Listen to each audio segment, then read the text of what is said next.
Hello UPSC aspirants, चलो आज the Hindu newspaper के editorial FCRA bill expanding state control over civil society पर संक्षिप्त में चर्चा करते हैं और इसे आसान तरीके से समझने की कोशिश करते हैं। L foreign contribution regulation amendment FCRA bill विधेयक का उद्देश्य और सरकारी नियंत्रण 25 मार्च 2026 को लोकसभा में पेश किया गया ये बिल केवल पारदर्शिता का उपाय नहीं है, बल्कि यह गैर सरकारी संगठनों NGOs, चैरिटेबल ट्रस्टों और शैक्षणिक व धार्मिक संस्थानों पर सरकार के व्यापक नियंत्रण को बढ़ाता है। संपत्ति जब्ती का प्रावधान इस बिल का सबसे विवादास्पद हिस्सा नया चैप्टर ईया और धारा 16A है। इसके तहत यदि किसी संगठन का एफसीआरए रजिस्ट्रेशन रद्द या समाप्त होता है, तो उसकी सभी विदेशी फंडिंग और उससे बनी संपत्तियां, जैसे स्कूल, अस्पताल, चर्च, मंदिर, अस्थायी रूप से सरकार के अधीन चली जाएंगी। यदि संगठन समय पर बहाली नहीं करा पाता, तो ये संपत्तियां बेच दी जाएंगी और पैसा भारत के कंसोलिडेटेड फंड में जमा हो जाएगा। रजिस्ट्रेशन की ऑटोमेटिक समाप्ति प्रस्तावित धारा 14B के अनुसार, यदि कोई संगठन समय पर नवीनीकरण रिन्यूअल के लिए आवेदन करने में विफल रहता है या प्रक्रिया में देरी होती है, तो उसका रजिस्ट्रेशन अपने आप समाप्त माना जाएगा। ये संगठनों को प्रक्रियात्मक देरी के आधार पर भी पंगु बना सकता है। अल्पसंख्यक समुदायों पर प्रभाव ये बिल विशेष रूप से अल्पसंख्यक समुदायों, विशेषकर ईसाइयों द्वारा संचालित हजारों स्कूलों, अस्पतालों और अनाथालयों के लिए खतरा पैदा करता है। स्रोतों के अनुसार 2014 से 2026 के बीच लगभग 22,000 एफसीआरए लाइसेंस रद्द किए जा चुके हैं। आर्थिक और सामाजिक प्रभाव सिविल सोसाइटी सेक्टर भारत की जीडीपी में लगभग 2% का योगदान देता है और लाखों लोगों, 27 लाख नौकरियां और 34 लाख स्वयंसेवक को रोजगार प्रदान करता है। इन संशोधनों से न केवल संगठनों के अस्तित्व को खतरा है, बल्कि उन बुनियादी सेवाओं, टीकाकरण, पोषण, शिक्षा को भी खतरा है जिन पर गरीब समुदाय निर्भर हैं। संवैधानिक चिंताएं आलोचकों का तर्क है कि यह बिल भारतीय संविधान के अनुच्छेद 14, 19, 1C, 25 और 30 के तहत मिले अधिकारों का उल्लंघन करता है, जो संगठन बनाने और धार्मिक व शैक्षणिक संस्थानों के संचालन की आज़ादी देते हैं। इसे आधुनिक भारत में नागरिक समाज के खिलाफ सबसे दमनकारी कानूनों में से एक माना जा रहा है। Foreign contribution regulation amendment bill 2026 से यह चिंता पैदा होती है कि संपत्ति जब्त करने की शक्तियां भारत में हजारों लोगों की निर्भरता वाली कल्याणकारी सेवाओं में बाधा डाल सकती हैं।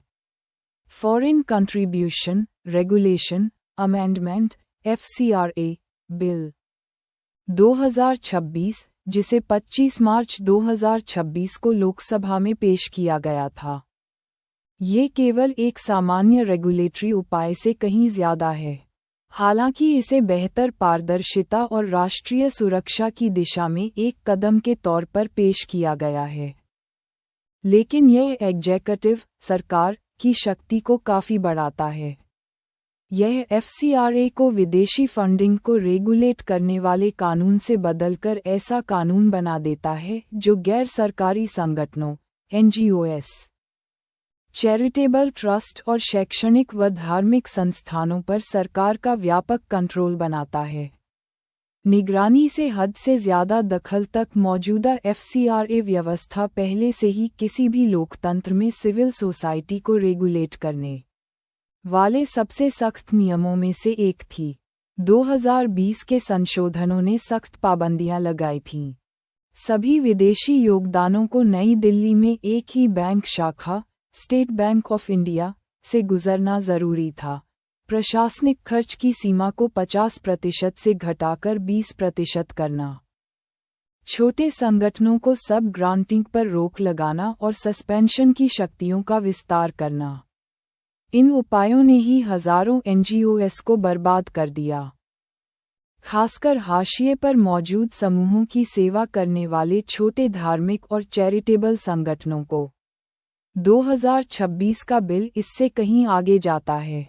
एक नया चैप्टर ईया लाकर और पिछली धारा 15 को हटाकर और मौजूदा संपत्ति प्रबंधन प्रावधानों को बदलकर ये सरकार के लिए बिना मुआवजे या प्रबंधन के संगठनात्मक संपत्ति और प्रॉपर्टी को आसानी से अपने कब्जे में लेने का एक ढांचा बनाता है। इसका सबसे चिंताजनक प्रावधान प्रस्तावित धारा 14B है, जो FCRA रजिस्ट्रेशन की ऑटोमेटिक समाप्ति लागू करता है। किसी संगठन का रजिस्ट्रेशन न केवल तब रद्द हो सकता है जब रिन्यूअल से इनकार किया जाए, बल्कि तब भी जब वह समय पर आवेदन करने में विफल रहे या रिन्यूअल लंबित रहे। यह असल में संस्थानों को साबित कदाचार के बजाय प्रक्रियात्मक देरी के जरिए पंगु बनाने की अनुमति देता है, जिससे उचित प्रक्रिया कमजोर होती है और एग्जीक्यूटिव के विवेक का इस्तेमाल बढ़ता है। सबसे गंभीर चिंता नए चैप्टर ईया के तहत धारा 16A है। इसमें कहा गया है कि जब FCRA रजिस्ट्रेशन रद्द किया जाता है, सरेंडर किया जाता है या खत्म माना जाता है, तो सभी विदेशी योगदान और उनसे बनी संपत्तियां बिना किसी पहले के न्यायिक रिव्यू या स्वतंत्र फैसले के अपने आप सरकार द्वारा तय अथॉरिटी के पास अस्थायी रूप से चली जाती हैं, प्रोविजनली वेस्ट। इसका मतलब है कि एक साधारण प्रशासनिक फैसले से संगठन अपने फंड और संपत्ति पर अपना कंट्रोल खो सकते हैं। चूंकि सेक्शन 14 के तहत रजिस्ट्रेशन रद्द करना जनहित जैसे व्यापक और व्यक्तिपरक आधारों पर हो सकता है, इसलिए संगठनों को छोटी-मोटी प्रक्रिया संबंधी या विवादित उल्लंघनों के लिए भी अपनी संपत्ति पर कंट्रोल खोने का खतरा रहता है। क्योंकि सेक्शन 14 के तहत रजिस्ट्रेशन रद्द होने से सेक्शन 16A लागू हो जाता है, इसलिए संगठनों को प्रक्रिया संबंधी छोटी-मोटी या विवादित उल्लंघनों के लिए भी संपत्ति खोने का खतरा रहता है। तब तय अथॉरिटी को इन संपत्तियों को मैनेज करने, ट्रांसफर करने या निपटाने का अधिकार मिल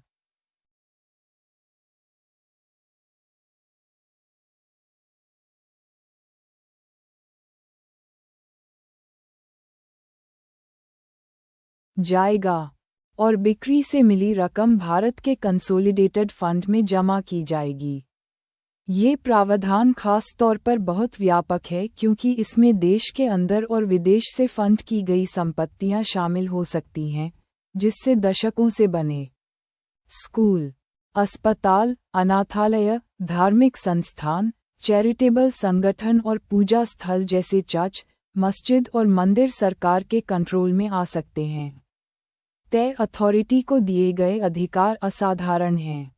ये संपत्ति पर कंट्रोल कर सकती है, संस्थानों को मैनेज कर सकती है, फाइनेंस की देखरेख कर सकती है और अस्पष्ट रूप से परिभाषित जनहित में कामकाज में बदलाव कर सकती है, जिससे एग्जीक्यूटिव को बहुत ज़्यादा अधिकार मिल जाते हैं। अगर कोई संगठन तय समय के अंदर बहाली या दोबारा रजिस्ट्रेशन नहीं करा पाता है, तो ये ट्रांसफ़र पक्का हो जाता है। तब अथॉरिटी संपत्ति को ट्रांसफ़र या बेच सकती है और उससे मिली रकम भारत के कंसोलिडेटेड फंड में जमा की जा सकती है, जिससे कानूनी प्रक्रिया के जरिए एग्जीक्यूटिव द्वारा जब्ती संभव हो जाती है। इससे न सिर्फ संगठनों के अस्तित्व को खतरा होता है, बल्कि उन ज़रूरी सेवाओं और इंफ्रास्ट्रक्चर को भी खतरा होता है जिन पर समुदाय निर्भर करते हैं। FCRA संपत्तियों में ज़मीन, इमारतें, गाड़ियाँ, उपकरण और बिना खर्च हुआ फंड शामिल है, जिससे संस्थानों के असल में बंद होने की संभावना बढ़ जाती है। विदेशी डोनर मुख्य रूप से भारतीय चैरिटेबल संगठनों को कमजोर समुदायों की मदद करने, शिक्षा को बढ़ावा देने, पब्लिक हेल्थ में सुधार करने और जनहित के अन्य लक्ष्यों को आगे बढ़ाने के लिए सपोर्ट करते हैं। ये योगदान संगठनों को ठोस सामाजिक लाभ पहुंचाने में मदद करते हैं। कमजोर या विवादित आरोपों के आधार पर ऐसे फंड को कंसोलिडेटेड फंड, सरकारी खजाने में जब्त करना, इन दान की गई रकम के असल मकसद को ही खत्म कर देता है। इस तरह नए नियम भारतीय संगठनों को सरकार द्वारा जब्त किए जाने के लगातार जोखिम में डालते हैं, जिससे दान में मिली रकम और उनसे जुड़ी संपत्तियां दोनों ही खतरे में पड़ जाती हैं। ये ढांचा सरकार द्वारा नियुक्त, नामित प्राधिकरण, डेजिग्नेटेड अथॉरिटी के पास संपत्तियों के अस्थायी अधिकार, प्रोविजनल वेस्टिंग और स्थायी अधिकार, परमानेंट वेस्टिंग के लिए व्यापक प्रक्रियाएं तय करता है। ये संशोधन सस्पेंशन और जांच के दौरान एग्जीक्यूटिव, कार्यपालिका के नियंत्रण को भी और मजबूत करते हैं।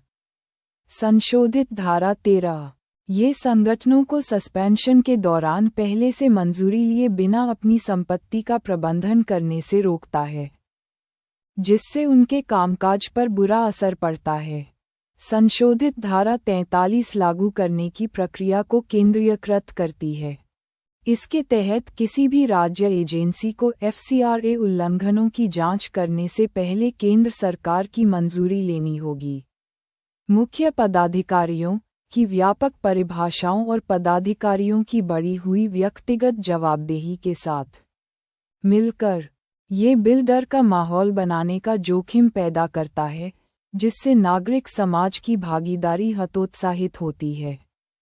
सीमित जवाबदेही 2026 का बिल धारा 22 को खत्म करने का प्रस्ताव करता है, जो अभी बंद हो चुके या काम न कर रहे संगठनों की संपत्ति के निपटान से संबंधित है।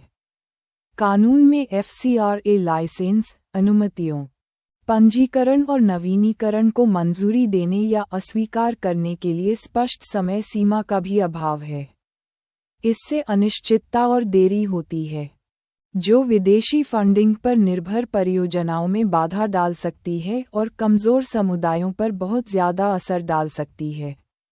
अक्सर राष्ट्रीय सुरक्षा चिंताओं के कारण लाइसेंस रद्द करने के कारणों का सार्वजनिक रूप से खुलासा नहीं किया जाता है, जिससे संगठनों के लिए ऐसे फैसलों को चुनौती देना मुश्किल हो जाता है।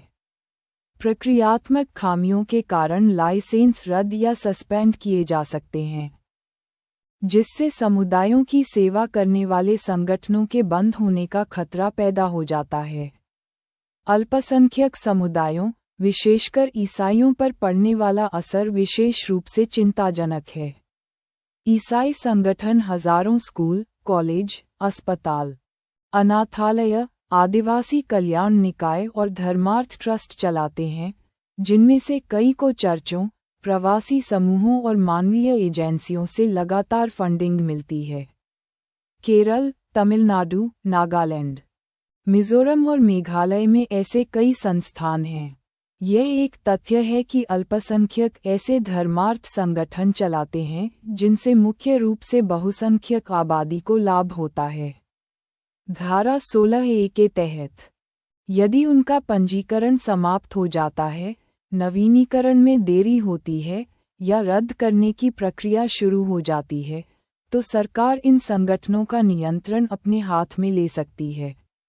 लंबे समय से स्थापित कॉन्वेंट स्कूलों, कॉलेजों, मिशन अस्पतालों और अनाथालयों जैसे संस्थानों को केवल प्रक्रियात्मक नियमों का पालन न करने के कारण सरकारी नियंत्रण में आने का खतरा है। लेकिन सच्चाई ये है कि सरकार एक के बाद एक संगठनों को व्यवस्थित रूप से निशाना बना रही है, और 2014 से 2026 के बीच लगभग 22,000 FCRA लाइसेंस बिना किसी ठोस या विश्वसनीय कारण के रद्द कर दिए गए हैं। चिंता के साथ ये कहा जा सकता है कि सरकार अल्पसंख्यकों की संपत्तियों पर नज़र रखे हुए है, जिसका फायदा असल में बहुसंख्यकों को होता है। FCRA लाइसेंस रद्द होने से प्रभावित क्षेत्रों में बच्चों की सुरक्षा, टीकाकरण, नवजात स्वास्थ्य, पोषण, शुरुआती बचपन की शिक्षा, माता-पिता की भागीदारी, युवाओं के कौशल विकास और सरकारी योजनाओं तक पहुंच से जुड़े चल रहे प्रयासों पर खतरा मंडरा रहा है। ये सेक्टर अर्थव्यवस्था में अहम योगदान देता है, GDP का लगभग 2%, और लाइसेंस रद्द होने के कारण हर संगठन से जुड़े लगभग 4 से 8 लाख लोगों की ज़रूरी सेवाओं तक पहुंच खत्म हो जाती है। सांख्यिकी और कार्यक्रम कार्यान्वयन मंत्रालय की 2014 की रिपोर्ट के अनुसार सिविल सोसाइटी संगठन 27 लाख नौकरियां और 34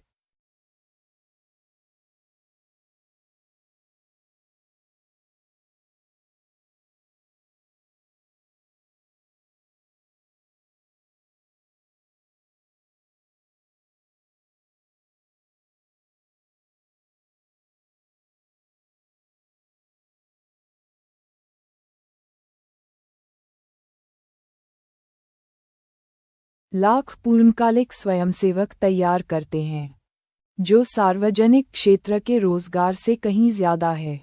515 NGOs के एक अलग सर्वे में पाया गया कि 47% संगठन उन आधे से ज्यादा इलाकों में रोजगार का मुख्य स्रोत हैं जहां वे काम करते हैं।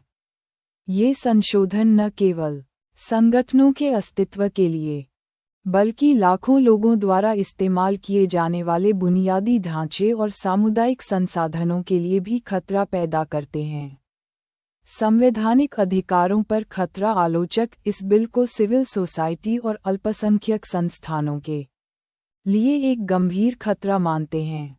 इसके अस्पष्ट, जनहित मानक का इस्तेमाल अल्पसंख्यक अधिकारों, आदिवासी कल्याण, पर्यावरण संरक्षण, मानवाधिकारों या जन समर्थन के लिए काम करने वाले संगठनों के खिलाफ किया जा सकता है।